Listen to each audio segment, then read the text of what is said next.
इंसानियत के सबसे पुराने सवालों में से एक, लेकिन आज हम इसे एक ऐसे एंगल से देखने वाले हैं जो शायद पूरी की पूरी बहस ही बदल कर रख दे। अभी हाल ही में ये सवाल फिर से बहुत सुर्खियों में था, डज गॉड एग्जिस्ट। इस टाइटल वाला एक वीडियो इतना वायरल हुआ कि उस पर लाखों करोड़ों व्यूज आए। तो इससे एक बात तो बिल्कुल साफ है ना, कि ये सवाल आज भी लोगों के जहन में उतना ही जिंदा है। लेकिन जरा एक मिनट रुकिए, क्या हो अगर ये सवाल ही गलत हो? और बस यही इस पूरी पड़ताल का सेंटर पॉइंट है कि ये जो बहस है ना, ये जिस बुनियाद पर खड़ी है वो बुनियादी शायद खोखली है। तो चलिए इस वायरल सवाल की थोड़ी गहराई में उतरते हैं। इसकी जो पॉपुलैरिटी है वही अपने आप में ये दिखाती है कि बहस की असली शर्तों को लेकर कितनी बड़ी, कितनी भारी गलतफहमी है। देखिए, जब कोई पूछता है क्या भगवान है, तो सारा का सारा फोकस भगवान शब्द पर चला जाता है।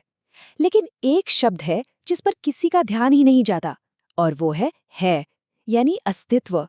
किसी चीज के होने का आखिर मतलब क्या होता है? सोर्स में ना इसे समझाने के लिए एक बड़ा कमाल का मेटाफोर इस्तेमाल किया गया है।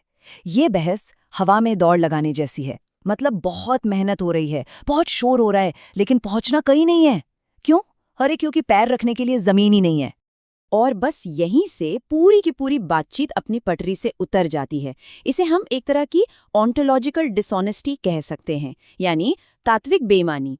मतलब बहस उन चीजों पर हो रही है जिनके असल मतलब पर ही कोई सहमति नहीं है। हमारा जो इंसानी तजुर्बा है वो ड्युअलिटी पर, यानी द्वैत पर टिका है। एक तरफ तो ये दुनिया है जिसे देखा जा रहा है, और दूसरी तरफ है मैं जो इसे देख रहा है। अब जैसे ही ये दो चीजें अलग अलग दिखती हैं, एक सवाल अपने आप खड़ा हो जाता है कि इन दोनों को बनाने वाला कौन है? और बस इस पहेली के खाली हिस्से में भगवान का जो कॉन्सेप्ट है वो एक रेडीमेड जवाब की तरह फिट कर दिया जाता है, बिना किसी गहरी पड़ताल के। ये एक तरह का फिलोसॉफिकल शॉर्टकट है। अब यहाँ से चीजें बहुत ही दिलचस्प हो जाती हैं। वेदांत जो है वो इस पूरी बहस का रुख ही मोड़ देता है, और वो भी सिर्फ दो शब्दों के फर्क से। तो पहला शब्द है ईश्वरवादी। अब ये वो इंसान है जो भगवान के किसी खास रूप में, किसी बाहरी शक्ति में या एक क्रिएटर में विश्वास रखता है, जिसे हम आमतौर पर थीस्ट कह देते हैं।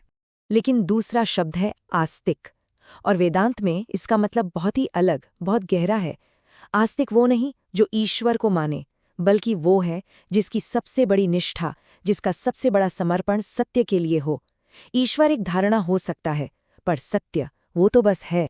और इसी फर्क से एक बड़ी चौंकाने वाली बात सामने आती है। सोर्स कहता है कि ज्यादातर ईश्वरवादी असल में आस्तिक हैं ही नहीं, वो तो घोर नास्तिक हैं। हाँ, ये सुनने में अजीब लगता है, पर जरा सोचिए, किसी एक धारणा से चिपक जाना और सत्य के लिए हमेशा खुला रहना, ये दो बिल्कुल अलग अलग रास्ते। इसको ऐसे समझते हैं, एक एथिस्ट भगवान के विचार को नकार सकता है, बिल्कुल, लेकिन क्या कोई सत्य को नकार सकता है? क्या कोई ये कह सकता है कि मुझे सच नहीं चाहिए? ये जो आस्तिक की परिभाषा है ना, ये एथिस्ट थेस्ट की पूरी बाइनरी को ही तोड़ देती है। तो फिर असली जाल है कहाँ?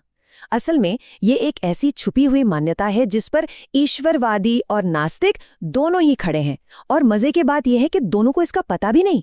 वो मान्यता है मैं। सोर्स इसे पहला अंधविश्वास कहता है। ये मान लेना कि एक अलग ठोस मैं यानी ईगो सच में मौजूद है। सारी की सारी कहानी यहीं से शुरू होती है। और ये तो कमाल की बात है, जरा देखिए, ईश्वरवादी क्या कहता है? वो कहता है भाई एक ईगो है और उसका पुनर्जन्म होता है, ठीक है। अब नास्तिक क्या कहता है? वो कहता है एक ईगो है पर उसका पुनर्जन्म नहीं होता। तो बहस किस पर हो रही है? पुनर्जन्म पर। लेकिन एक ऐसी बात है जिस पर दोनों बिना सवाल किए सहमत हैं। कौन सी? कि ईगो है। इसका मतलब ये हुआ कि असली झगड़ा भगवान के होने या न होने का है ही नहीं। असली झगड़ा तो इस बात पर है कि ईगो के बाद क्या होता है। और जब दोनों की बुनियाद ही एक है, तो ये बहस महज एक सतही नोक-झोंक बनकर रह जाती है। तो फिर इस पूरी समझ का फायदा क्या है? ऐसी बहसों में या जिंदगी के ऐसे गहरे सवालों के सामने सही स्ट्रैटेजी आखिर होनी क्या चाहिए? सबसे पहला नियम, विरोधी के मैदान पर जाकर कभी नहीं लड़ना चाहिए। अगर सवाल पूछने वाले के बनाए हुए फ्रेमवर्क को ही मान लिया, तो समझिए कि बहस शुरू होने से पहले ही खत्म हो गई। तो रास्ता क्या है?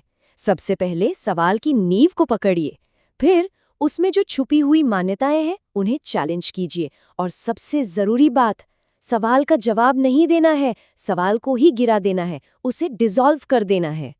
एक असली जवाब सवाल का उत्तर नहीं होता, वो उस कन्फ्यूजन को ही सामने लाकर रख देता है जिससे वो सवाल पैदा हुआ था।